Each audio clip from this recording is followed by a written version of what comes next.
All right, welcome everybody to another epic episode of Duck It. We have here Rayan Bailouni. Thanks so much for coming on, man. Thank you guys so much for having me. I really do appreciate it.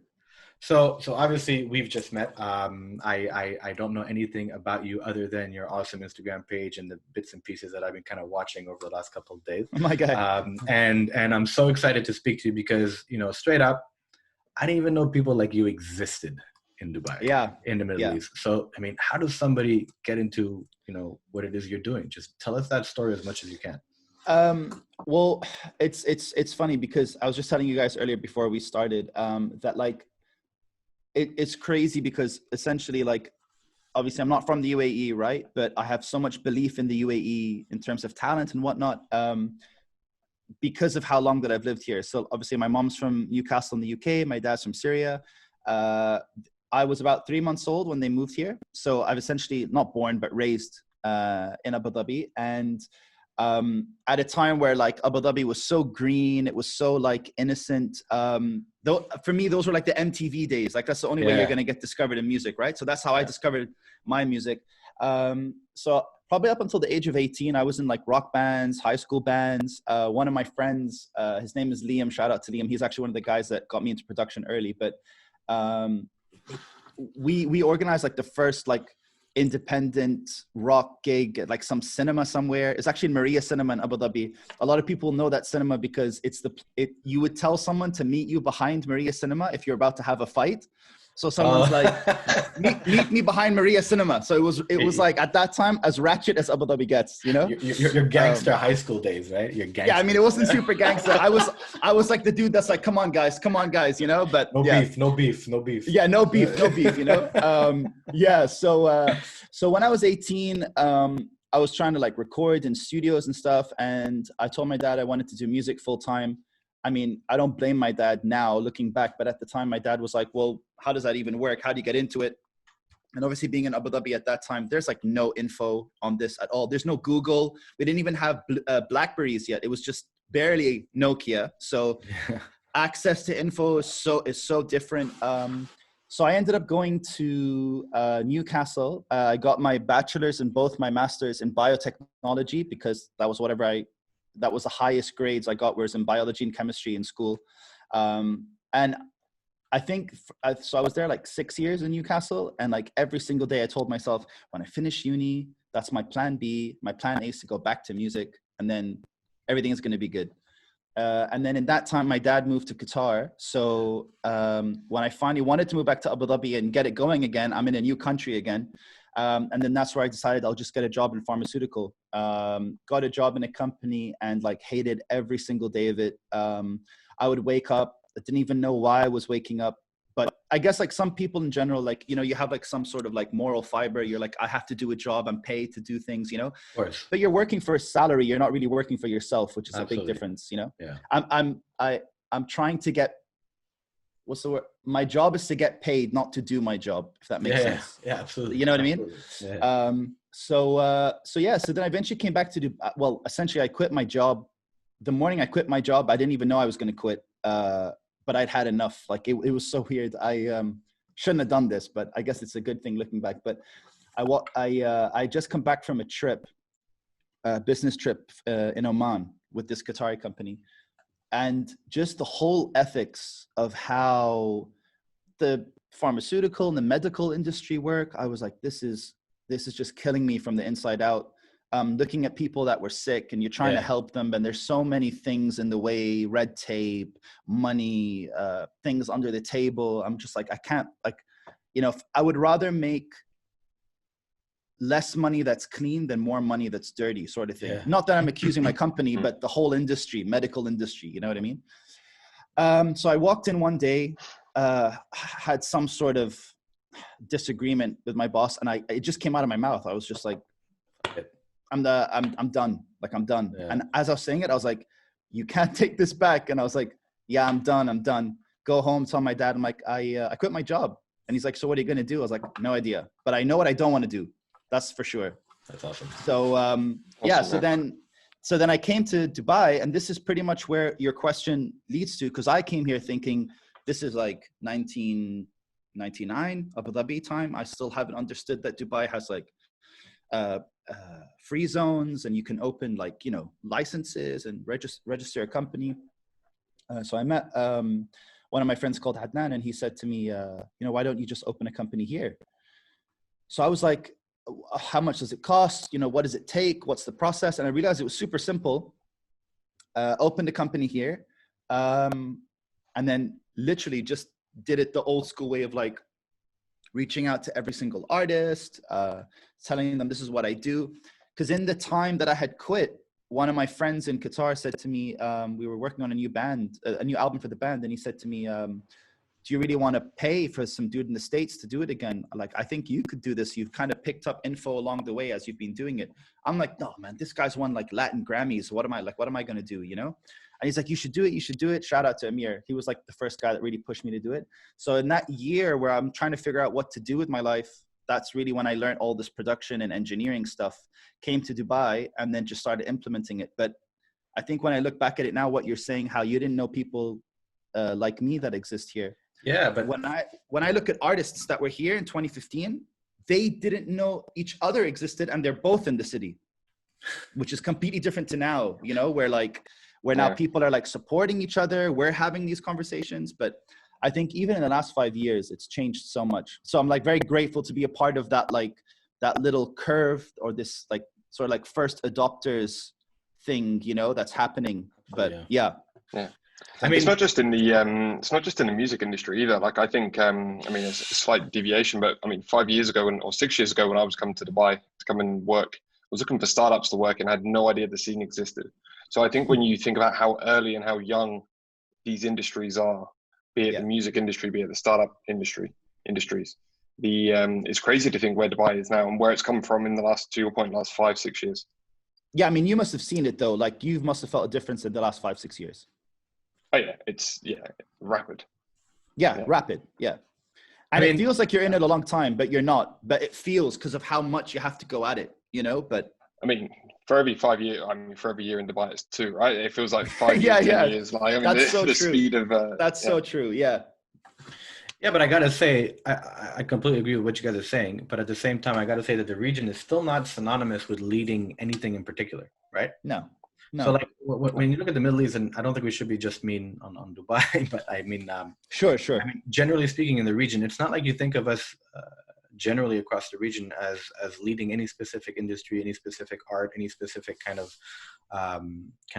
discipline at all, right? So I think it's kind of weird. It's like, you know, every time we look for inspiration, and I think I was telling you this before as well, every time we look for inspiration, our automatic is to look anywhere but here. Right? It's like you literally, what you Google, what you search, the people you look up, you know, they're generally 9 times out of 10 out of the region, right? So of course. So it's like when you think about music and producing, like, you know, obviously there is a scene here. There is always a scene or some sort of a subculture or some sort of existence of something cultural or intellectual that you don't know about. Like, it's impossible to be aware of everything, but generally speaking, you don't look within most of the time, right? And when you think about it, most of the time the answers do come from within, either psychologically or within your community, right? Absolutely. Because that's your kind of sphere of influence and your sphere of reach, and only that sphere can influence you, you know, deeply enough. But it's kind of weird, man. Like, I know it exists, but I don't like.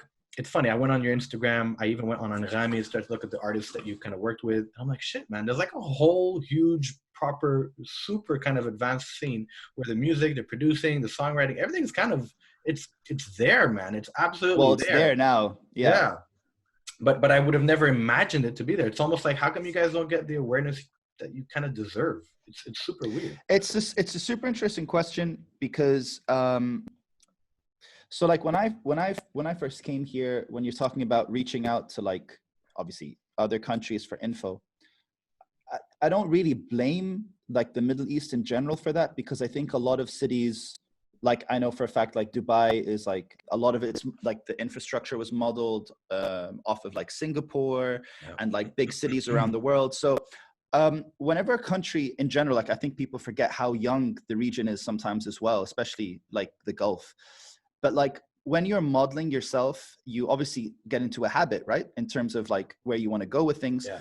So I think in general, when you go around Dubai, and especially we're talking about, I think like you guys were saying like 5 to 10 years ago, everything, there was no like, it's like, it's all corporations, right? Massive corporations, because you want to attract tourists, you want to get people into the country. So people obviously want things that they know.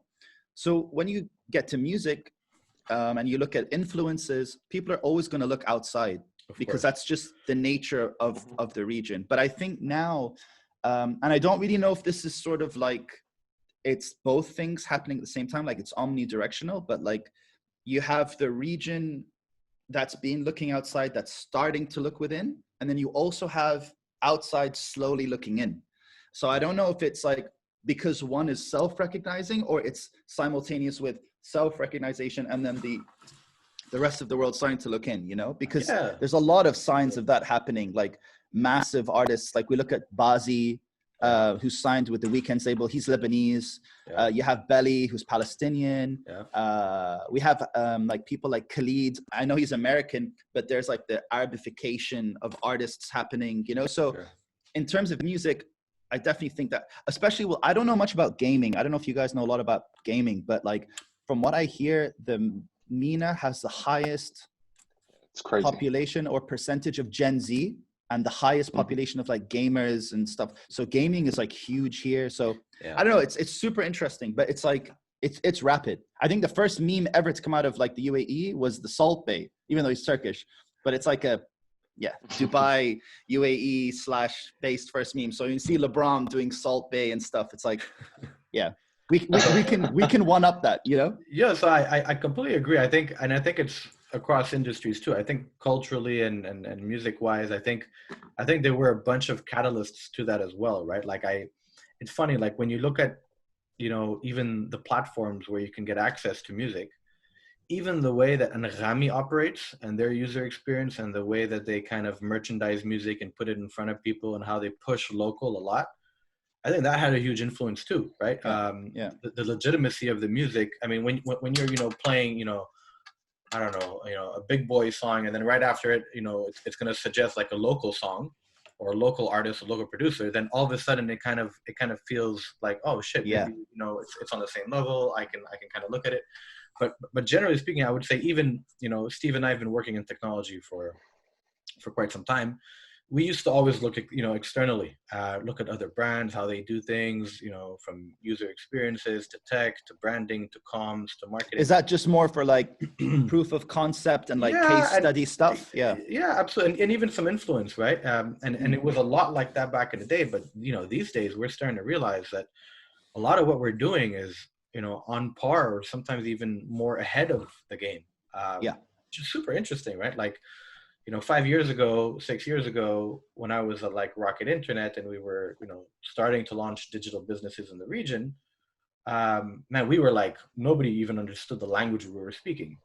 Whereas today, you know, I feel like, man, I'm behind some of the local guys here, and I feel like, I also feel like what we're doing locally or regionally is also on par or advanced, right?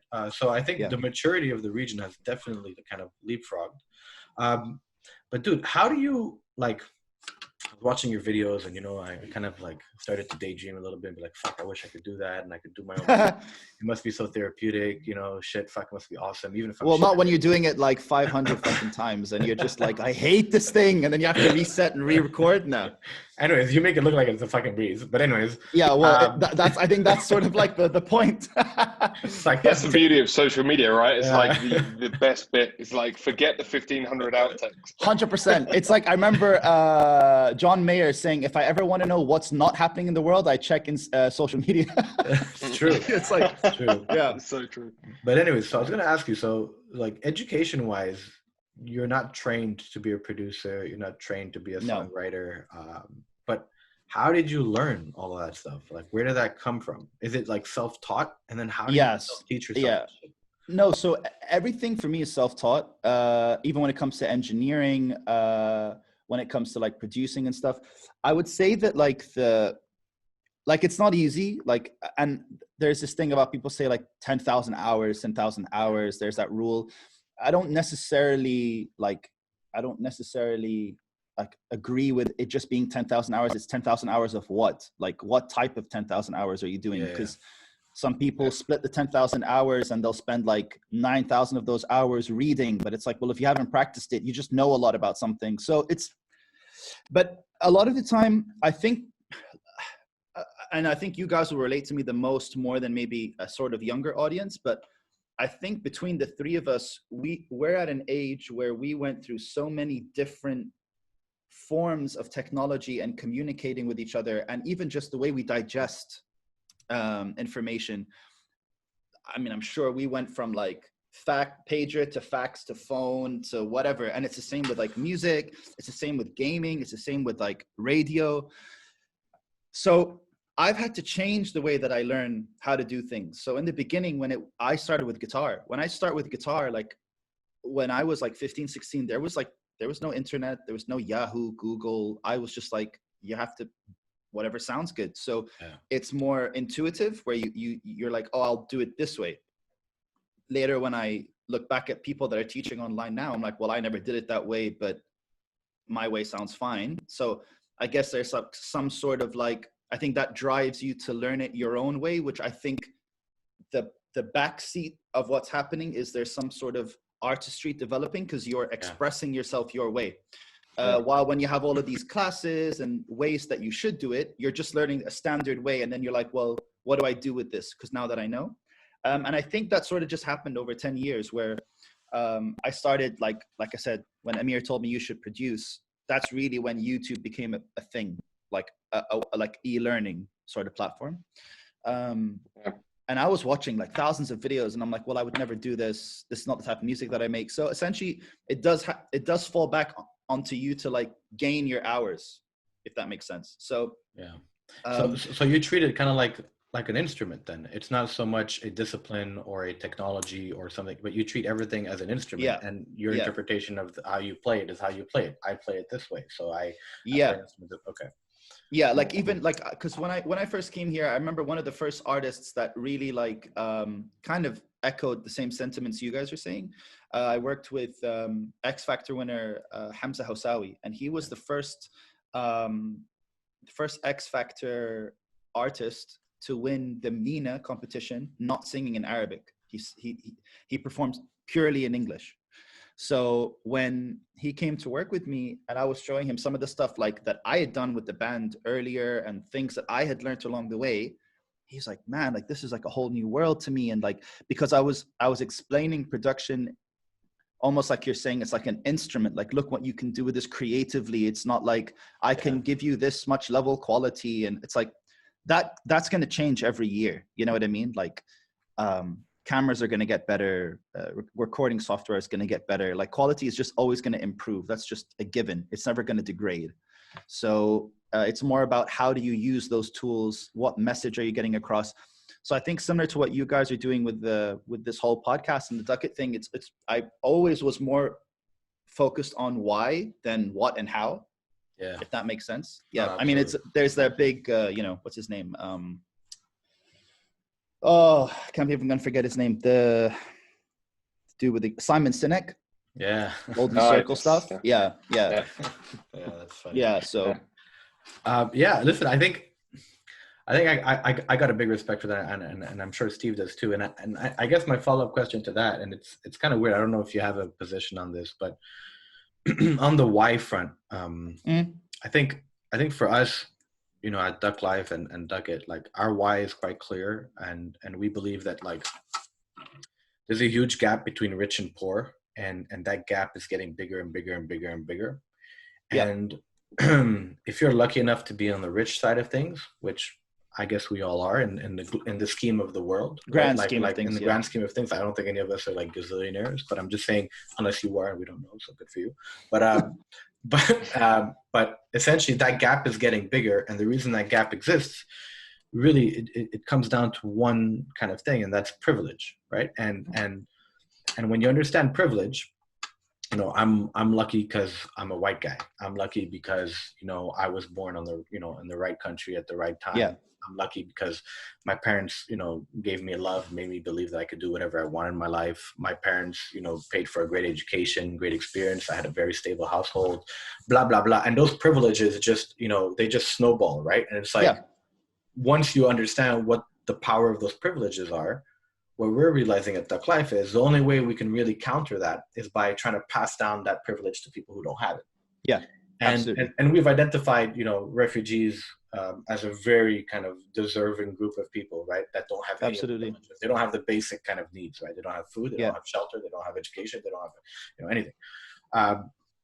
So I wonder, and sorry, long question, but what is the responsibility of kind of music? Because the Middle East, and like we feel that the responsibility of businesses, of startups, is to not only create shareholder value, which is what everyone is saying. Oh, we need to create value for our shareholders, which just it's the great term. It just compounds wealth to the wealthy, and shareholders are always the wealthy because they have the capital, and it's just compounding exponential kind of earning and growth for the wealthy. That's what shareholder value basically means. It's like concentration and concentration and concentration. Just keep it in those hands.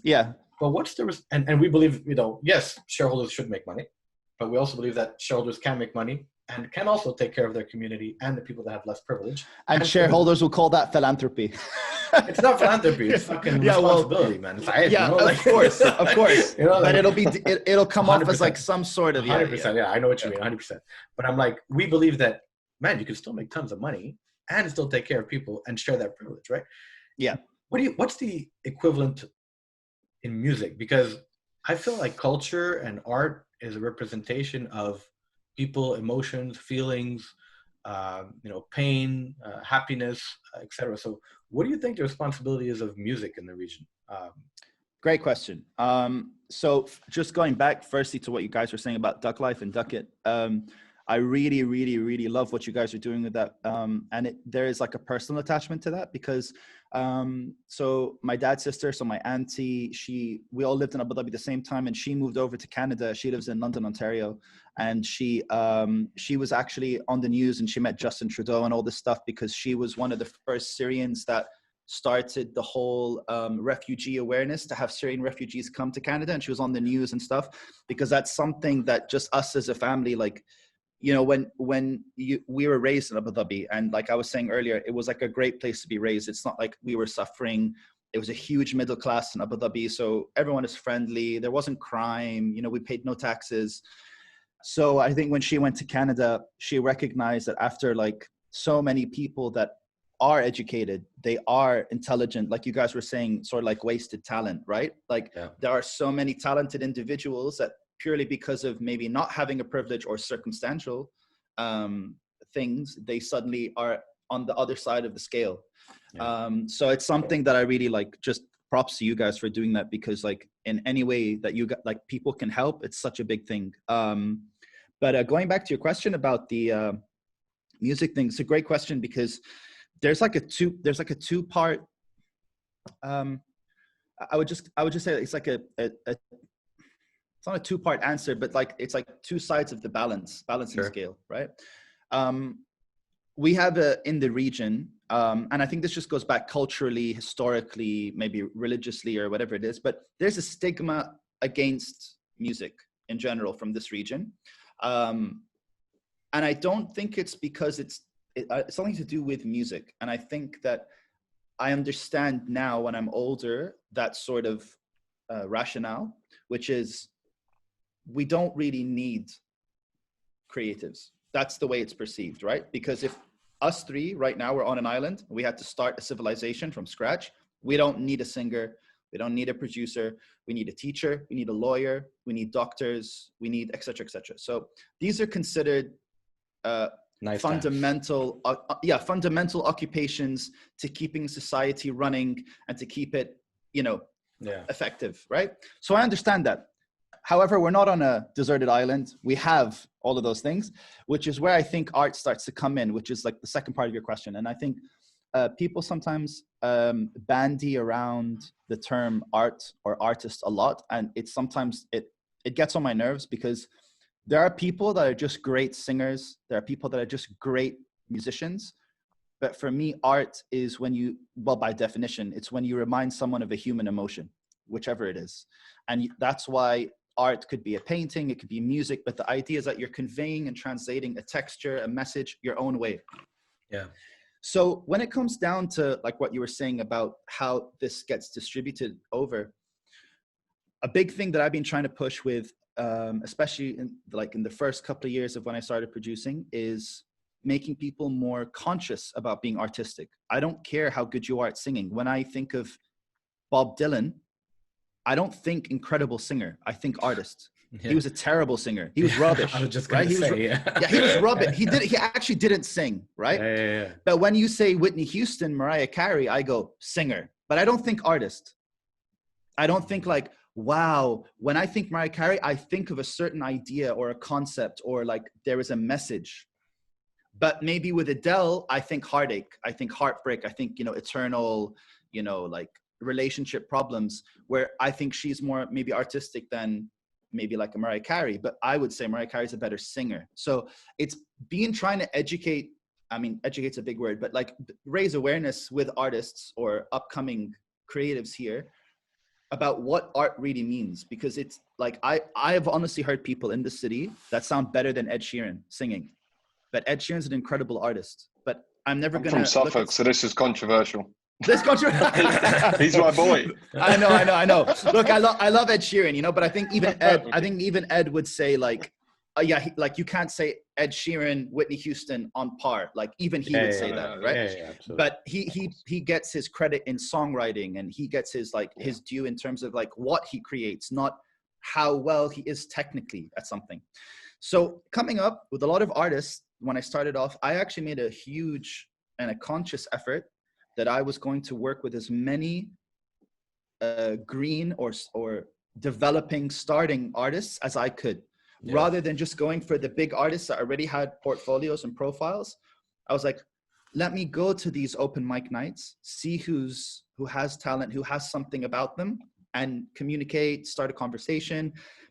And sometimes a lot of the work was pro bono, but I was like, I don't care whether it's paid or unpaid at the moment. I care about when someone hears this music coming out, they think, I feel it, I get it. There's messages coming out here that's relative to the people that are here, rather than like, oh, this sounds like The Weeknd or the Drake, or here's a new Dua Lipa song or whatever, Yeah. So, so I think a lot of it, I mean, I still do that stuff now. Like, there's actually, weird enough, we have an artist coming in after this podcast who's like just like sort of like example of a story. Always wanted to sing. My fiance works with him at a company, and his name's Khaled, or he goes by KK. And he was like, for the longest time, didn't even know that people like me existed. And his office is like literally 150 steps away from my building, right? Wow. My fiance tells him 1, 2, 3, 4, 5 about who I am. And he's like, okay. Again, thinking I might go outside if I ever wanted to do something. Waited a long time till everything seemed like it's the right time to do it. Met me, and now he's on his 4th single. And for the first time, like on Spotify, at least for him, he just broke 20,000 plays for a dude that essentially started releasing 9 months ago. So like that for me, these are success stories because like him being Palestinian, never done music before, living in Dubai his whole life. He's on his 4th single. And like these are like small success stories because, another one is like this Mexican kid called Julian Lamadrid. I met him in Dubai. He was 16. And he said to me, he's like, I'm going to be one of the biggest artists in the world someday. And I'm like, you will, bro. You will, right? And when he was here, everyone was like, I don't know who he is, man. Some kid. Like, that's the way we look at least then. Yeah, some guy trying to do some pop music. He moved to New York with, I think, 8 or 9 singles. He's now 1 million plays monthly on Spotify. Ryan Gosling retweets all of his songs. He was on the cover of Vogue in New York. Yeah, like, and he's like, he's barely 19, 20 years old, and he's already there.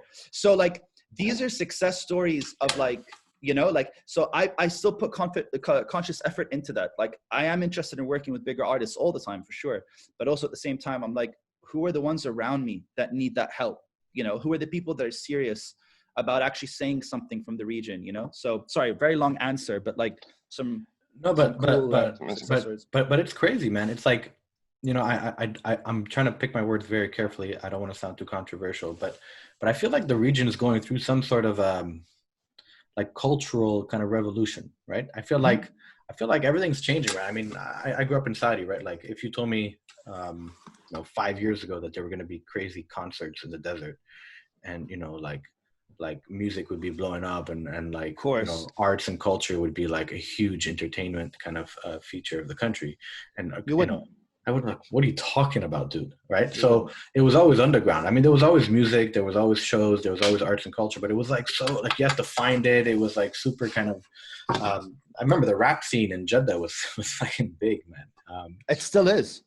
Yeah. And, but you had to like almost, you know, hide just to hear it, just to participate in it. And now it's like, it's blown up, it's out there. So I'm wondering, like, how does that, you know, have an impact on what you guys do, right? Like now that the arts and culture scene is kind of like, it's, you know, money is being poured into it. There's investment, there's platforms like Anagami, there's, you know, every weekend, well, not since COVID, unfortunately, but you know, there's tons of entertainment in Saudi Arabia, in the UAE, etc. Have you seen a shift? I mean, I would say Saudi Arabia is kind of pivoted, you know, culturally, what, like 2 years ago, maybe? Yeah. You know, has that had an impact on you guys? Have you seen a huge influx in new artists and you know, producing and money into the industry? Have you seen a change? So we have, for sure. I mean, even in terms of like, so like, because I remember like the first year that I produced, which is before what you were saying, this like renaissance. Yeah. Big word, but you get what I mean. Yeah. I would be releasing just myself with artists about maybe like 30, 35, 40 singles a year, right? Which is not bad. You're looking at like what, a single every 10 days. You know, some of them might be the same artist, but outside of me, there's maybe like 10 or 20, 30 others. So that's about 50% ratio, right? Of like what I was doing to what was coming out. But now, even though my numbers have gone up per year, it's like, I think the other day I went on Made in Mina, Spotify playlist, and they have like all the like, you know, fresh new finds from Mina, and I was like, damn, I have like 25 songs out of the whatever 70 or 60 songs, but I was like, damn, there's like 35, 40 others that's just around me. So for sure it's gone up. I just don't know whether it's because of the things that you're saying. I don't know if that's, I don't know where the line is drawn between inspiration and motivation because of everything going on, if that makes sense. No, so someone might say so someone might watch, you know, Duck It and be like, man, I want to do this, but it may not be to do with the fact that Joe Rogan signed a $150 million deal on Spotify and it's coming to the region. And so I don't know how much, where, you know, what the reason is, but it definitely has happened. Yeah. I mean, do you guys not feel that with podcasting? I mean, like when I saw the Joe Rogan thing, I was like, this is huge. This is huge. I mean, podcasting's exploded in terms of numbers over the last, I mean, it's been going on for what, 5-6 years, but then it feels like, again, it's accelerated rapidly over the last 2-3 years. And obviously with COVID and lockdown, I mean, it's podcast galore in terms of the amount of stuff. But people like Joe Rogan build that platform for podcasting in the sense of what it can do and the messages that can get out there. So when you've got when big things like that happen, then that expands it even further. And the awareness of it, you know, grows exponentially. But I mean, when you guys heard the news of the Joe Rogan thing, because like I like podcasts. I mean, I follow a lot of like, I don't know if Steve will know this, but like I listen to a lot of like the Two Mics on Talk Sport. You know, like that's a big show. I was going to say, you're a football fan because you'll never walk alone, right? Congrats on the title. Thank you so much. Are you do you support anyone in particular? I'm an Ipswich fan, so I have time. We play in the I have time for Ipswich. Yeah, no, but I have time for Ipswich. I remember when Ipswich were in the Premier League, and I remember they I mean, I rember when they used to give us a hard time. Yeah. There you go. I remember when on a side note, sports wise, like I remember when like in general, like so many people used to take the mick. They're like, why do you support Liverpool if you're from Newcastle? And I'm like, well, my dad, being from Syria, when he went to the UK before he met my mom, he was in Hull. And when he was in Hull, they were like, oh, do you want to have a kickabout? Let's play. And my dad's like, I don't know what they're saying. I don't even understand English. By the time he put a few words together, they asked him, you've got to support somebody. So my dad's like, well, Syria wears all red. Who wears all red? They're like, Liverpool. And at that time, Liverpool were like winning. So he's like, okay, I'm Liverpool. Then my dad really got immersed in the culture. And I was born in a Liverpool jersey. And he's like, you will support Liverpool no matter what. And I'm like, okay, all right, you know. So then when they actually won the league this year on my birthday. So my dad messaged me and he's like, how do you like that? And I was like, going back to how my dad's more British than my mom. My dad's like, how you like that? And I was like, very good. Yeah, very good, you know. But yeah, sorry, going back to the Joe Rogan thing. So like when the Joe Rogan thing happened, that's why I'm curious with you guys, because I'm really into like podcasts, sports podcasts. I'm also like a fan of like the Joe Budden podcast as well. And I know like his podcast or their podcast in general is considered like one of the top 2 or 3 podcasts on Spotify. And I love their angle about how they said that a lot of people are asking like, how do you feel about Joe Rogan coming? Because there's like a big shark taking over this platform and they're going to implement video. So it's going to be video podcasting. Budden's like, listen, you know, big shark, if someone buys the house next to you and you're in a bad neighborhood and a millionaire buys the house next to you, by default, your house is worth more money.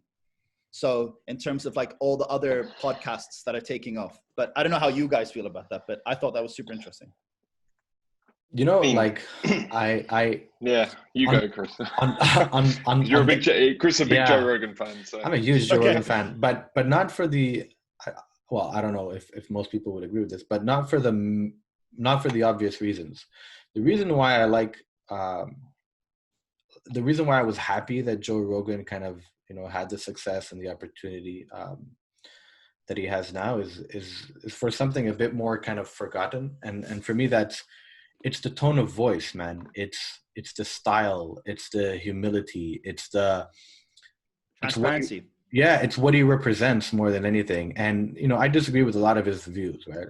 I don't necessarily align with 100% of what he thinks or does, right? Mm-hmm.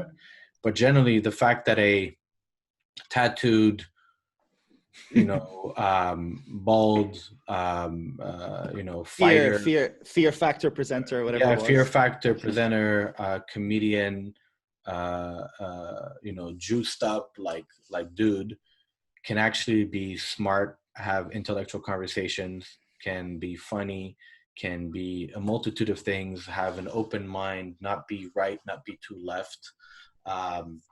So what I like about Joe Rogan is that he kind of fights against any stereotype that you would expect. And the way that he speaks to his guests is with such a mutual respect, but not an admiration, right? So very well said. So it's like he doesn't like he's not afraid to ask you questions or react, or like he's absolutely himself. He knows exactly who he is, but he has a respect for all of his guests. You know, he'll have musicians, he'll have people like Elon Musk, he'll have politicians, he'll have Dr. Fauci, he'll have all kinds of walks of life on his show, and he'll give them each the respect they deserve, and he'll just allow them to have a conversation that is honest. You know what I mean? And it's like, it's weird. Like everything today is fucking fake news and fabricated, or has some different intention, or has some other agenda.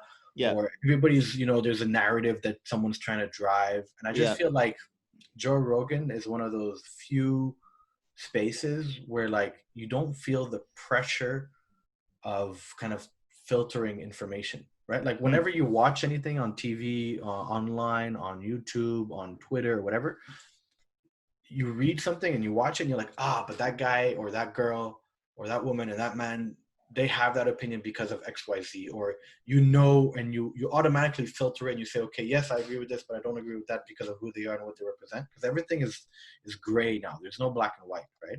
Yeah. When you watch Joe Rogan, I don't feel like I have to have a filter. I don't feel like I have to have a defense mechanism on to filter the information. I feel like I can just absorb it, and by nature it's all neutral, right?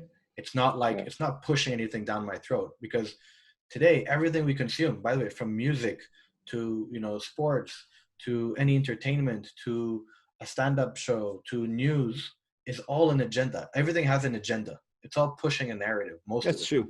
right? Well, today, everything today is about narrative. It is. It's crazy, right? And it's like, you're either left or you're right. There's no more in between on anything. We keep talking about this, but like the thing about Joe Rogan, for me, the reason why I love it is because it just feels real.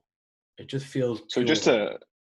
Just to play into that with the Spotify thing, because I think, I mean, you're a huge Joe Rogan fan, and you've kind of followed him, for a long time as he's developed. That signing on to something like Spotify as a platform, do you think then that there is a risk that rawness, that authenticity will diminish over time? Because, as you and I keep discussing anyway, we talk about you're left or you're right, this point of view, that point of view. When you're exclusive to one platform and you're no longer owning, because Joe Rogan's basically nurtured his own podcast. It's like his own garden, and he's been planting flowers and looking after his garden for the longest time, right? And he's been building out all these different points of view. Now he's building that garden on someone else's plot of land. So, how true and authentic can you be to an extent before you start before that starts chipping away? Well, before Chris answers, what would make you think that it would be different? Like what do you see that might suggest that it might be different? I'm just curious. So for me, I think the way that I see it is, over time, when you're exclusive to such platforms, I think, to what Chris was just saying, there are agendas. Everyone pushes to an extent an agenda. When you get into the larger private corporations, to an extent, there is an agenda there, depending on what that agenda is and where they sit. Do they sit left or right when it comes to politics? When it comes to making money, if it's video algorithms, how does that work? How do I fix the system to make sure that we're driving enough users, subscribers here? So there's an agenda there, and what do you have to say? So does that start to spin and change when Joe Rogan starts getting reports and information based on performance and recommendations from the Spotify marketing team, and words of advice from the people sitting in policy in the company? Does that start to curate the change show a bit more? Yeah. Exactly, because it comes back to the point that Chris and I talk about a lot, which is how we don't really think or consume what it is that we think we're consuming, because something is already pushing it to us. Like, I will always see what Chris is liking on Twitter before he even shares it with me via WhatsApp. Yeah. So I would already have consumed what he has already consumed without him knowing that he wanted to share it with me. Purely because of the algorithm, Precisely. So when it comes to someone like Joe Rogan, who is so raw and authentic and actually is so refreshing in the space, in the sense that he can have conversations and discussions that doesn't swing, heavily right or heavily left, but he can allow it to kind of just fester and kind of explore what the points of view are. For me, I look at it, you go exclusive with a company like Spotify, you are putting at risk, while you're building on their plot of land now, that rawness. So that's the risk that I see with him. So I probably won't give the answer that you think I'm going to give. But I think that the reason I give the answer is the most interesting part. I think 100% Joe Rogan will be influenced by this new setup. But not for the reasons you think. Every time, and look at our history, and I don't know, Rayan, if you have something that you could kind of share that's the same, but when you grow and when you have, let's call them investors or supporters that make a bet on you. So let's say when we're at Kareem and we raised, I don't know, a few $100 million, or when we were at, Rocket and we got investors to invest, whatever money. Every time or like Spotify here, if they're going to make an investment and make a bet on Joe Rogan, inherently that comes with a formal and an informal contract, right? The formal contract comes with, hey, Chris, hey, Steve, we like DUCKLIFE. Here's, $10 million. You're exclusive to us for, 10 years.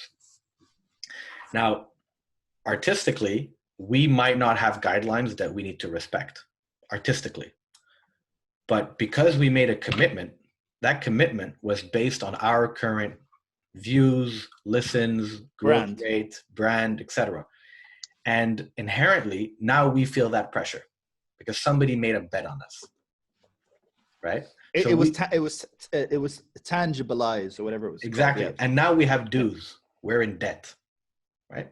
We're in debt to this party, whether it's Spotify or whether it's an investor, whether you're starting a company or whether you're running a podcast or whether you're a producer, right? So now this label or this platform or this company or this investor has made a bet on you. So now you have another variable in your process, right? So now you say, shit, I owe this guy, basically, I need to keep my listeners at par or growing. I need to have more engagement. I need to have my performance of my platform is now actually very important. And Joe Rogan, I don't believe, and I cannot speak for him, but I don't believe that he was ever influenced by the performance of his podcast. I don't think that he had a method or a strategy of how he would grow his audience by the conversations that he was having. You don't think so? I think there was a marketing machine post-production and cutting sound bites and stuff like that. But I don't think that when he had a guest sitting in his room, that he would methodologically structure a conversation for it to have kind of the exact influence that he wanted to have. I think that it came more naturally to him and he wasn't so artistically driven by performance.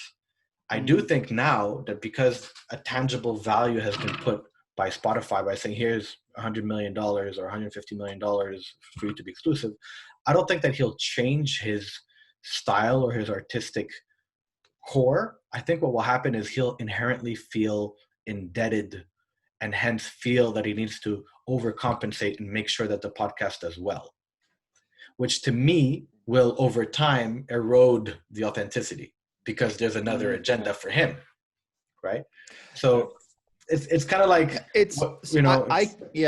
I'm kind of like between you guys, to be fair. Like I agree with both of you guys and also sort of disagree, like, because the part of me that agrees with you is that for sure it's going to have an effect. It's nature. It's impossible that he's just going to seamlessly transition into an exclusive deal and nothing is going to change. It's just going to be YouTube, but with a green logo. It's not going to happen, right? There's definitely going to be a change. I just have a feeling that Spotify have more of a role to play when it comes to him not being influenced than a lot of people might suggest, because I think Spotify, they've essentially, I think they've laid out a statement of intent of what they intend to do for the next 10 years. I think that with the way that music is slowly becoming less and less valuable as a product to consume, because it's like $0.003 for one stream. And if you look at the way algorithms work, I think Spotify is going, well, they're all advertising companies at the end of the day. We have to admit, Spotify, YouTube, Instagram, right? They're advertising companies. Spotify is going, I want retention, minutes of retention of an audience, then I have more time to place an ad.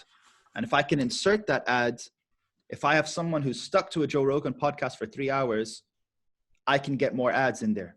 So Spotify may place that bet because they are right on Joe Rogan, but they may say, listen, you don't have to promise us anything.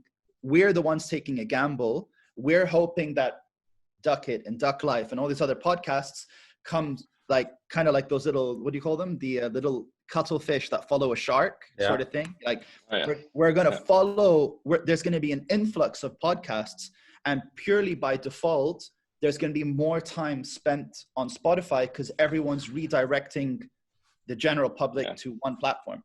So I think Spotify, depending on how they approach it, I think they might say, listen, we're not putting any bet on you aside from the fact that you just have to continue doing what you're doing. Yeah. And if you fail, you fail, but that's fine. Because if you look at the value of what Joe Rogan's giving up when he's removing his YouTube videos, that's essentially worth the entire money that Spotify is paying him in terms of views. It's true. So I think it's more on the way Spotify are approaching it and what bet they're placing rather than the actual concept of betting on Joe Rogan. Yeah, I completely agree. How you're outlining it. Yeah, I want to see it that way. Like if that's how it plays out, because I think, because it's not just Joe Rogan, right? It's Michelle Obama as well, which they announced, I think, last week. So again, going after a different audience group, to really push across. So yeah, I think you're likely right. For me, I guess it's how you see these things play out. I mean, over time, maybe a couple of years, we'll talk about it. When something controversial happens on Joe Rogan, and suddenly Spotify is the one that's kind of in the firing line for whether it's cancel culture on like, okay, this can't happen. This is a disaster. What happens, you know, in a situation such as that? Like, what is the message that goes back to Joe Rogan? So I think, you know, or how much of it is he patched from, basically. Yeah, exactly. So like with every kind of like move like this that big corporations make, you know, you'd like to think that at inception, you start out with good intentions, but the pressure and the weight of whether it's, you know, financials, stock price, you know, consumer behavior, consumer trends, you know, what is it that shifts and causes that friction and that change? And I think that goes back to kind of what Chris's point is, that, you know, there will be a shift, a shift over time.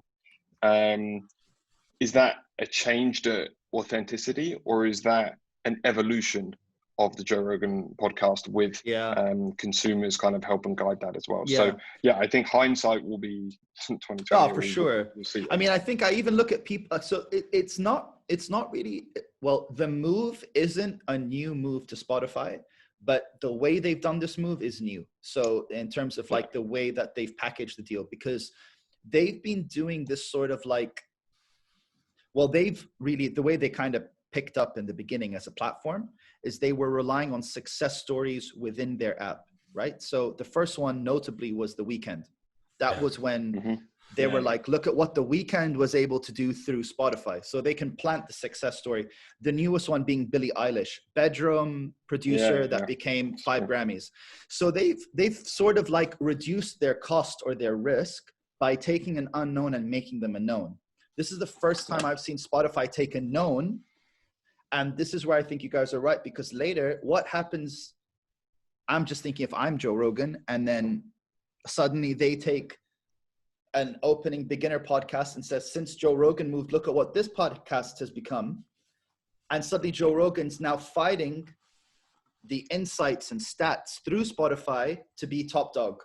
Exactly. It's sort of like, I mean, Steve will know what I mean, but it's a little bit like the Gareth Bale, Cristiano Ronaldo thing, who was more expensive. And then it's like, you know, I could see that also happening. And then by default, what Chris is saying comes into play, where Joe Rogan is like, I have to now deliver because I was brought here to do that.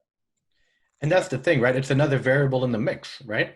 That wasn't there before. It's an, you know, you're in debt. You're basically in debt, right? It's like any startup or anybody who's coming to commission a piece from you, right? It's like, man, here's like $50,000. Can you make a beat? And it's for this type of artist with this type of audience, this type of style, and this type of this. Then you're going to be influenced. Khalas. Great point, because that actually happened with me for the first time in a good way when I did the Rally Dakar song for Saudi. So Saudi's going through this change. Work with Hamza Housawi and the guys from Dakar and Gadiya and all that stuff. And suddenly there's like, obviously like you have to narrate, and you have to, a bet is placed on you to deliver the message of what's happening, right? Now, not saying that there was like an agenda, but I had to be more conscious. I was no longer just making a song for me in a studio. I was making a song based on the concept of what's going on. So, and you're like, suddenly, like it's not that I doubted myself, but suddenly I'm like, oh, but should I do this time? Like, I don't know if that's going to get me the effect that I want, you know, like, suddenly I start, you know, sort of like re-examining. Going down the rabbit hole, going down the rabbit hole. Exactly. Yeah. You know, so I don't know, like, I mean, if that happens with Joe, I would assume he has a big enough team to help him steer away from being too different, but it's crazy, man. Like a big part of life is dealing with the cards that you have played, right? It's not like what makes someone amazing is, you know, if you give 10 people the same, you know, ingredients and you see what comes out of it, what makes creativity beautiful is being able to make something out of nothing, right? So it's like on one side, I'm like, oh, creative liberty, freedom, expression, art, all that stuff. Fuck, now we have, you know, Joe Rogan, our idol, who's now going to have to like promise to, you know, Spotify that he's going to get the listens and he's going to be tainted by the corporate world and all this shit. But at the same time, all of the most amazing artists that I love, music kind of artists, produced some of their best music later in their career when they were gazillionaires on huge labels with huge promises. You know what I mean? So it's not it's not to say that it's not possible and that it's bad. It's actually sometimes really good because it puts in more money, it puts in more attention, puts in more reach, and basically brings awareness of a category, a style, an artist that helps, you know, maybe the whole scene kind of grow, right? So I think generally it's very, very good for art, for culture, for podcasts, for conversation, for authenticity. Absolutely. And when I think about music, like, you know, I think when I look at the region, the fact that Anrami exists, the fact that, you know, some people, some labels have come out of, you know, the woodworks, etc. I think all that stuff is really good for the industry, right? And I think at the end of the day, when you get paid, like for the Dakar thing, and you have to commission a piece based on all these boxes that you have to tick, like, oh, it's for this, it's for that, it's for this. That doesn't necessarily mean that it takes away from any of your artistic kind of flavor. No, it just, no. It actually, you know, when you push someone into a corner and they have to work with what they have and what they're supposed to do, and they come out with something beautiful, I think that's 10 times more amazing than being, you know, given the right to do anything and anything under the sun. Absolutely. I mean, it was actually one of my favorite projects to work on because, because normally when you're in the studio, and I think, I don't know, to me, it feels totally like normal, like that's how it should be. But I know with a lot of other producers and artists, they tell me when around the world, that's not really how sessions go. But for me, I sort of see it as a very like, it's a very fluid sort of thing. Like, let's like kind of capitalize on your mood, you know, what you have going on, play you some stuff. Sometimes we'll just sit and listen to music and someone's like, man, I wish I could do something like that. And then, so it was the first time where you could be in the mood to do something slow and sad, but you have to write a song for this racing event and you have to be in that mood. So it was almost like a clutch Kobe Mamba mentality type of thing where you're like, this is what needs to be delivered. I need to get myself in that zone. I think that was the hard part, if that makes sense, because maybe on another day I would have been like, let's do some like slow R&B, you know. Yeah, you kind of have to force a mood, you know what I mean? Yeah, and then how do you get yourself in that mood? So then suddenly it becomes, I remember, I don't know if it's not really a big thing, but like I remember one of the things I did, I felt the mood was getting a bit like, and it's normal, you know, you get fatigue, you're just like, I don't know. So I was like, you know, I need to put something on that's going to get this spike of adrenaline where you're like, oh, you know, and let's get an idea going. So I put on I put on The Hobbit, right, on the TV over here, because none of the guys in the room had seen it before. So suddenly this like, oh, and there's like the laugh, there's the jolt of adrenaline, like, oh my God, look at that, or whatever. Never seen this before. When you come back to something after you've had this bit of a spike, and I had to do it before food because food is the worst. Food just makes you go food coma, right? Yeah. Had this spike, play back the beat, and then suddenly people are humming stuff, you know? And then it's like, okay, we're back in it. So sometimes it's more about the things you do not with music than, you know, coming back to it. Because I'm okay with it. I'm okay with someone like, I do it to myself. I'm like, keep going. And sometimes, you know, people are like, man, just take a break. I'm like, nope. Like I have to be, you know, like it has to be consistent for me. Because when I let go, I let go. But I also have to know, like, this guy looks tired. This guy looks like, it's all feeling the same. So yeah, that's the interesting part. Rather than like following his mood, I had to get him out of it, you know? Yeah, absolutely. I was going to ask if like The that Hobbit was a euphemism. What, Steve? I was going to ask if The Hobbit was a euphemism. Oh, no. No. But no, actually, it's the same in marketing. I mean, marketing and creativity, like forcing yourself, like when you, like that creative block, I mean, we all experience it, right? You have to, you either walk away or, I mean, we listen out for Chris's like morning playlist that he shares with us. Oh, great. You know, so we level out the mood. I mean, normally we walk into the office and like that brings us up a level or it brings us down to a mellow level. Just really it depends on that vibe, but it's the same principle, right? So, yeah, it's tough. I mean, sometimes I've had some sessions, like no joke, where it just turned into the artist like laying back on the couch and it was like a therapy session. And I was like, we got no music done, but I know that the next session it's going to be bomb. I know that because it's like whatever has been holding them down is no longer there, you know? So, and I think it's, people look at it like, so when I tell like these stories, like even if it's just to my family or whatever, they go, oh man, that must be exhausting. You know, like just having to like take all this energy, you know, good or bad all the time. You almost have to be like a sponge. I'm like, well, it's not too bad. If you're present with what they're saying and you're like, you know, there are certain things I see behind this that I can address. But normally what happens is you'll pick up things that you need to pick up for the next time they're ready to go full on, because you already know that the person, it's by default, the person's going to come to like, man, I didn't really get much done today. When I come back next time, I better make up for it. So you already know that compensation is going to happen. Yeah. So now you're like, well, from what I picked up last time, 1, 2, 3, 4, 5, they didn't like, or whatever, you know, ABC. So now you can be like, you remember that thing you were saying? Maybe we could do something. Yeah, perfect. Yeah, and then you can shortcut in. So, and people forget that artists are emotional people. Their job is to deal with emotion. So if you find it hard to take people's emotions in terms of like, it's too much for you, or you're like, oh, this is just a waste of time, it's sort of like a red flag for me, because it's kind of your job as a producer to navigate and direct this emotion somewhere, rather than being like, listen, like if you're going through something, we'll do this another time. That person's never going to come back. They're just going to be like, oh, my head's a mess. I ruined my studio session. I can't even record. And then it just snowballs, you know? 100%. So yeah, I mean, you guys must go through that all the time. Yeah. I have a kind of a pivot question. I'm just super curious to see how you rate producers. Okay. Obviously, I'm a big hip hop rap. Okay. I listened to a lot of your stuff before the call a couple of days ago as well, even some last week. And I can't place your style. Like I can't put my finger like on it. So I was just wondering, a good way to kind of understand what you appreciate and what you like as a person personally, Rayan, what does Rayan like?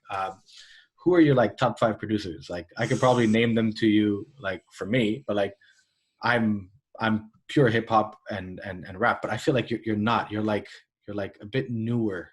You have a lot more new influences in your taste. Yeah, I actually don't know.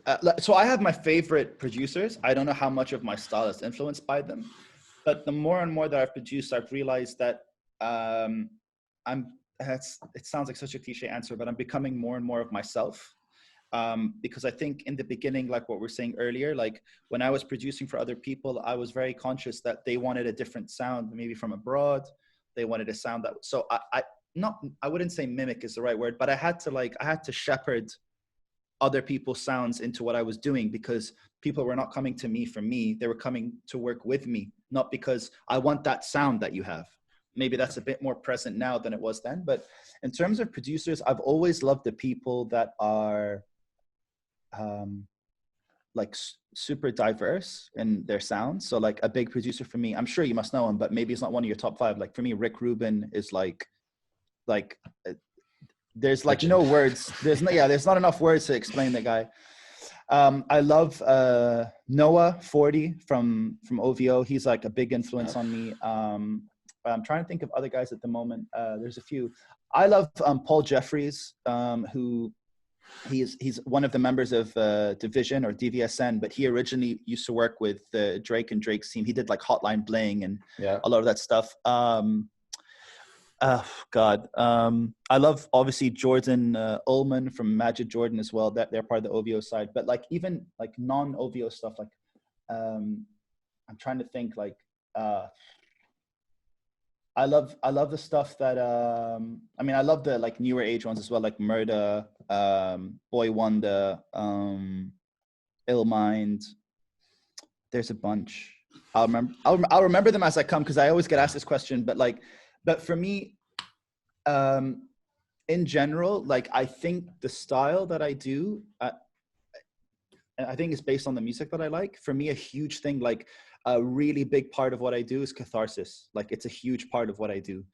So if I don't feel some like sense of catharsis, or there's like some sense of release of whatever emotion, like there's like this even if it's like a build up to a relief, or if it's like a tension built that mimics a certain type of emotion, like I think that's where this whole ambient high energy drum thing happens, where it's not just like hip hop, trap, R&B. It's like you'll hear like maybe that sensual side of R&B, but it's over like a super trappy beat, but then you'll hear a super trappy melody over like a smoother R&B beat, maybe just because that's the release of that side. It's really hard to explain, but I never used to do that as much as I do now. But I don't know if that answered the question. Like, but that yeah, I mean, absolutely. I mean, yeah. but I was just trying to see, like, because when people name producers, it kind of helps understand their influences, right? Yeah, of course. Yeah, 100%. Yeah. I mean, what would you say what were the 5 you were going to say? Because I'm curious whether I forgot someone. So I'm a bit kind of still old school. I would probably still put number 1 as Dre. Of course. And then after that, I mean, the guy's a complete nutcase, but I still think he's a magician, and that would be Scott Storch. Oh, of course. Like, yeah, I forgot. Yeah. Scott Storch is like, man, what a nutcase, but man, what a talent, man. It's just unbelievable. It just oozes out of him. It's just, man, he just sits down, you give him a keyboard, and you just watch him just. And he's a great example of someone that's really rebranded themselves so well. Multiple times, by the way. Unbelievable. Yeah, Scott Storch for sure. I think Swiss for sure. Swiss. I thought you were going to say Jay Dilla or something, like someone proper old school. No, I mean, I'm still like late 90s, early 2000s, right? So in terms of my major influences, like formative, like proper, like end of high school, college, when you really get into music properly, probably Timbaland. Yeah. Because he's not that great of a producer, by the way, like technically, if you compare him to like a Dre, for example, but like Timbaland's just style is just so. It's just him. Like it's loud. Yeah, his style, like his message is a very loud message. Like, and and he only does it his way. like he's any Timbaland beat, you're like, man, that's Timbaland. It's like it's like him puking everywhere. Like it's like 100%. Yeah, you know. Yeah. And then no, but you know what I mean. It's like the same shit all over the time. You know what I mean? But it's just so good that you can't deny it. It's a compliment. Yeah, backhanded. Yeah. And then obviously I think Rick Rubin would have been probably one of my top 5 as well. Yeah, I mean, just because he's just his method and the quality is just on another like. Well, in my life I've never seen someone like Rick Rubin who. Like, well, his discography page is a whole Wikipedia page within a Wikipedia page within a Wikipedia page. But he's like, for someone to go from, and I'm really like, I'm barely scraping the barrel here, but to go from like Run DMC to Slipknot, System of a Down, to Eminem, to Adele, to Ed Sheeran, to Jay-Z, to whatever, like it's so eclectic to the point where you're like, surely there must be something more than the style that people go to him for. There must be, method. It's the method. Yeah. And when I saw his interview with Zayn Lau, I was like, man, this guy, like, man, it's like he's so zen, he's so zen, so and he's so present. And he's like, and they're like asking him about like, oh, well, this dude from this band or this artist said that they hated you, and he's like, I can see why they would hate me. Their style. I was like, man, if you were in a room with this guy, I'd want to write a song, even if I hated him. I'd be like, you make me enjoy hating you in a way that I don't hate you anymore. Like he's just so zen. I love it. But I mean, like, I think because you were asking about producers, I think in general, our region, we have a lack of producers. There's only a bunch of producers that I know from around the region. I would say like there's probably less than like in the whole region. I'm going like from UAE to the Gulf to MENA. I'm sure there's more, but I mean, like in terms of people that are influencing or directing sound, I would say there's probably like less than like 30, 25. And if you take the number of, I'd say, I mean, I'm sure there's more. You know what I mean? I'm not saying there are total, but in terms of people taking other projects, working with loads of other artists. I mean, like I work with about maybe like 45 to 50 different artists a year. Different genres or whatever. I know some producers, they only want to stick to one genre, but within that genre, they're working with like 15, 20 artists, like people that are doing projects, Is there like a music community here? Yeah. Yeah, for sure. When I say community, I feel like, let me elaborate on that a little bit. So like Steve and I think we can confidently say we're part of the startup community, right? Because we've been in startups our whole career. And the startup community in the Middle East, it is a community. There's events catered around the community to bring them together, like startup events, like Step Conference, for example. There are Sold DXB. Yeah, Sold DXB. There are kind of groups of investors, entrepreneurs, et cetera, that come together and think together. There's an economic stimulus, so like all the VCs and private equity companies that are feeding into it. There's relationships with universities like Shara in Sharjah and AUD and NYUAD in Abu Dhabi, etc. So there is like a multifaceted kind of community for startups and building businesses. Do you feel that you have that world when it comes to music? Like that partnership, ecosystem? I think the best way to explain it is all of those, like you were saying, the VCs, the companies, the businesses, and then you have the artists' creative community. I think that community is a lot stronger than it was 5 years ago in terms of it being interconnected, where an artist or a producer or whatever is going to be like, I recommend these people are great, this person is best for your company, whatever. And they're very much aware of each other. So there's like a stronger covalent bond between all of these artists. And I think with the companies, it's the same thing, but they're now looking, the connection between these two groups, I think, is still strengthening. It's not totally there yet, but at least like the conversation is there now. So like you'll have companies that are looking at artists from the region, thinking like, we can work with them on a project, we can do some sort of campaign with these guys, and there's like a trickle down effect basically. So it's starting to happen. It's starting to happen. Yeah, it's starting to happen. I wouldn't say it's fully there yet. Pardon me, because like I know a lot of projects, you'll still hear names thrown around that are not from the region, and then the company is like, if you know anybody else. And then that's where that first community I go like, well, I know A, B, C, D, E. And then they're like, oh, even better. But that's going to need time as well, because those two have been strengthening alone. And then the relationship is starting to build. But I don't think it's there yet. But though many communities, these are there.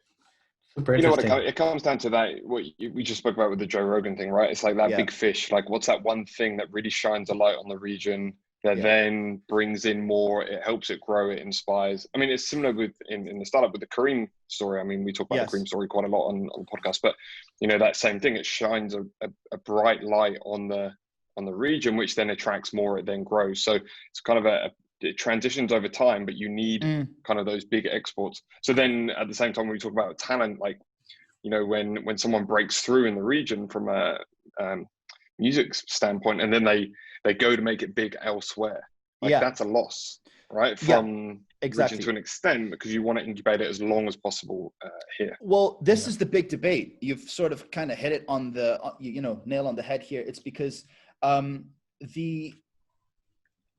there's two ways that's going to happen, exactly like what Steve said. So there's either going to be an artist that blows up, worldwide success.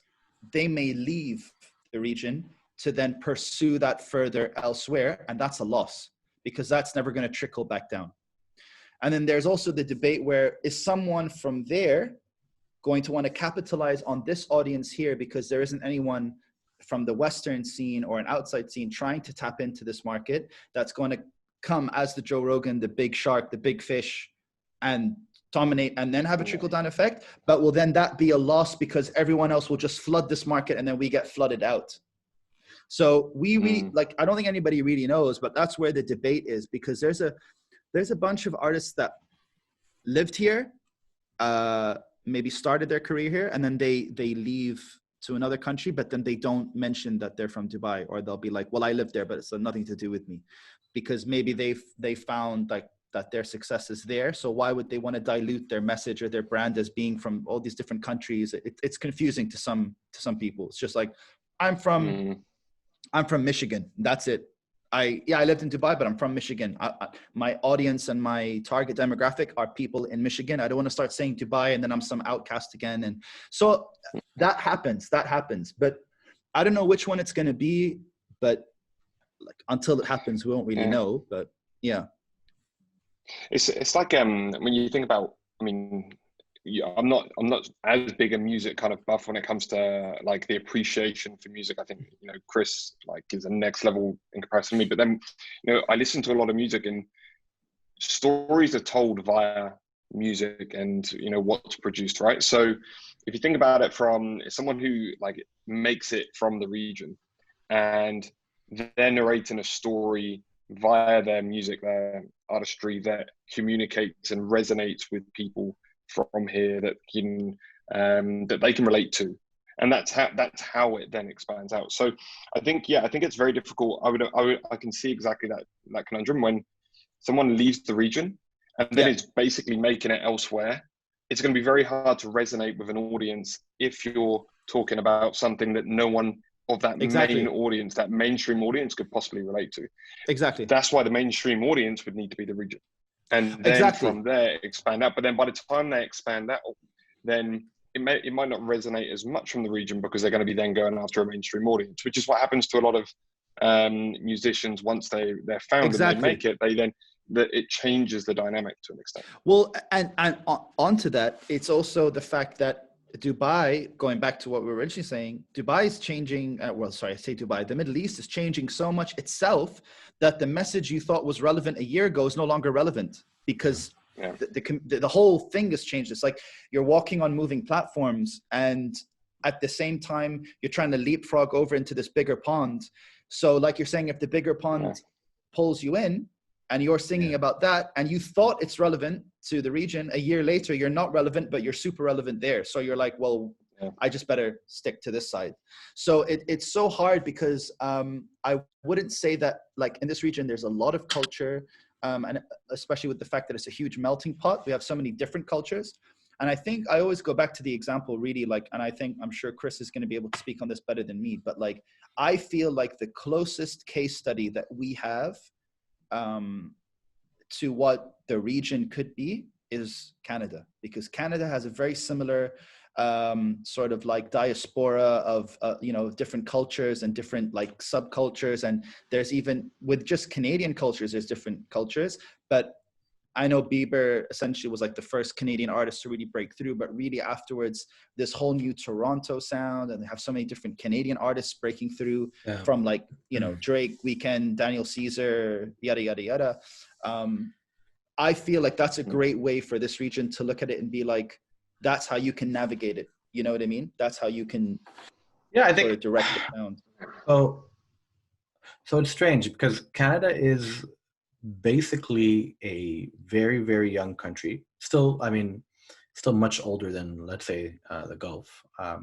Canada's, let's say Quebec, for example, is about just over 400 years old. As a country, as a province, and Canada's probably in the 500 range. But so it's still relatively a young country, but it's essentially a country made of a melting pot of other cultures.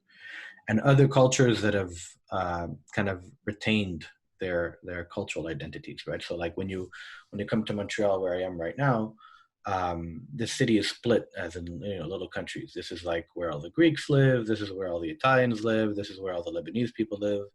There's something like 300,000 Lebanese people just in Montreal. You know what I mean? Like, it's huge, right? It's a little Beirut, basically. There's like the Jewish quarters. There's like the Polish area. There's like the Haitian part of the city, et cetera, et cetera. So you have these sectors where they've completely kept their culture. Like sometimes you go into those neighborhoods and they don't even speak other languages. They only speak Greek, for example, or they only speak Italian. Like you'll find people in those neighborhoods that don't speak English or don't speak French. Right? So I think Canada is a good example because it is a melting pot. However, what I will say is, my mom is from Quebec City, right? She's born and raised in Quebec City. She spent 25 plus years in the Middle East, so she understands both worlds. But a great artist that would be a good example of what happened was Celine Dion. come out of course, Quebec City, right? So Quebec City, they had Celine Dion before she went big. And before she went big, she only sang in French. She didn't even speak English, right? And when you listen to those first original albums, it's like the anthem of of the country, of Quebec, of Montreal. Easily. Right? It was their superstar, right? And she was bigger than God, right? Even bigger, you know, she was bigger, you know, locally than she ever was internationally, even before she was international. Right. And it's so funny. Like, I'm visiting my mom. I've been here for about a week and a half now. And she's already been playing some good old school French Celine Dion songs. And she'll tell you that this sounds nothing like her pop stuff, right? That, you know, when she left and when she learned to speak English and she started to do English songs, that stuff is good, but it's not like, it doesn't resonate with me. It's not real. It's not authentic. It compromised her authenticity or whatever. It's not about, it's not her story anymore. She's basically singing songs. She's not expressing emotions anymore. Right? She's not narrating anything. She's just, she's not telling a story. It's not coming from her anymore. But then if you ask Steve, and then his parents are big on Celine Dion, like, they'll tell you, oh man, Celine Dion's English stuff is just, it's the best. It's the best thing I've ever heard in my life, right? And it's so interesting. So, like, I have a great example at home, and it's like, we like her English stuff. We think it's good. We think it's, you know, actually quite amazing. It's, you know, top 10. But when we listen to her French stuff, and it talks about our reality, our lives, et cetera, and narrates our kind of culture, our community, then it's on the next level, right? And I think that's obviously going to happen. And I don't think that's a bad thing, right? I don't think... No, I mean, I was going to say it's very similar to what I heard with Shakira. Shakira has a very similar sort of story, you know, where she's shifted, where the, you know, Hispanic or Spanish community say the same thing, you know? Yeah. Absolutely. And I think that's what I mean. Yeah. It's like a bullseye target audience, right? You've literally honed in so relevant to kind of your niche crowd. And then you make it, and then you expand out, and then your crowd is you're serving totally different demographics, different people. Because it's the Celine Dion that I know. And we were talking about Celine Dion. I know. It's crazy. Hold on, we should play a track. No, please don't. Please don't. You kill my buzz. But yeah, dude, listen, we've been talking for an hour and a half. It's been awesome having you on. I can't help. Thank you so much for having me. I can't help but feel that we have to do something together. I don't know if you have that. We should, Steve. We have to. Well, we have to wait for you to get back first. Yeah. And by the way, just on that note, I'll tell you on closing remarks what a dream of ours was about a year ago. Oh wow! Okay. A year ago, and I think you might be the person to help us think this through. And this is just an idea, it's a concept, and now it's pressure. It's going to be on the podcast, but let's just put the idea out there. Yeah. If anybody steals the idea and does it themselves, great. It's just all about the idea. Okay. But you've heard of colors, of course. Right. I think the impact of colors. Steve, you know colors. I've shared like a year ago or 2 years ago, whenever it was that we were listening to it. I think that kind of a platform is the missing catalyst of the region. So, sorry to cut you off. We do have, and shout out to the guys, we have a initiative that's doing something very similar. They're called Last Seen Live. If you guys haven't heard of them, check them out. They have essentially, it's sort of like the colors thing, but they have a like a red, it's homage to the old, I think it's like the 30s or 20s jazz and soul scene. There's like a red curtain, and they have different artists perform with a mic in front of the red curtain, and they have like 4 or 5 artists a month. I had a feeling you're going to go there, and I was like, I have to give a shout out to Last Seen Live. So let's support them, or let's have them on the show. Right? Great initiative. Shout out to all the guys like Perlanta, Hiam, Karam, all those guys. They're doing a great job. They have like, I think they just announced like season 4 or 5. And what they do that's really cool is they have the actual event. They recreate the event live at D3. So you can actually go and rewatch the performances live as an event with the same people. So, and then they collaborate with like local fashion wear companies. So they're wearing like all, you know, regional clothing and all that stuff. It's super cool. So it's called Last Seen Live? Yeah, or LSL, Last Seen Live. I think their Instagram handle is literally Last Seen Live. But yeah, shout out to those guys. Okay, amazing. That's amazing, because I always thought that was something that we were like super missing, and that's the thing, man. Like, why are we not aware of this? Like, I'm looking for this shit. Well, thankfully I could help, because you guys weren't aware of people like me. So hopefully I can shed light and. I was going to say, this is the collaboration. This is it building. Exactly. And this is the whole idea of having this show, man, to build those bridges and to kind of raise awareness. Man, thanks a lot, Rayan. You've been amazing. Absolutely. Thank you so much, guys, for having me. I honestly, I'm literally so glad that there are even initiatives like what you guys are doing, because I think it's super important, not just to the region, but in general to the general public that look for content that's related to them. A lot of the times, like you're saying, we're trying to connect. There's an attempt to connect with people like yourself, or resonate with certain things that people are saying from around you. And it's things like this where I go like, well, I don't need to listen to what they're talking about in Massachusetts. Like, there are these guys here that know what I'm about. I want to know what's going on with the people around me. So, big up to you guys, mad respect. Thank you so much for having me. Like, I know, like, and like, I'm sure in like a few months time, there's going to be like a revisited version of this podcast where I'm going to be like, guys, everything I said is wrong, 100%. Or whatever, but yeah, it'll happen. But even when you're big time, you're going to have to kind of accept our invitations. All right. Exactly. Listen, if I don't even know if it'll happen from big time, but for me, if anything like that did happen, like, I'm bringing everyone with me on the ship. I'm just like, if you take me, you take everybody else with me. That's it. I'm part of the posse, I'm part of the posse, Like, yeah, that's gonna be my anti-Spotify move. Like if the Joe Rogan thing happens, like, listen, these guys are coming with me. If not, then duck it. Hey. Very good. Thanks a lot, Rayan. Really appreciate it. All right, guys. Thank you so much. Have a great evening. Thank you so much. Speak to you guys soon. Take it easy. Take care. Bye. Ciao.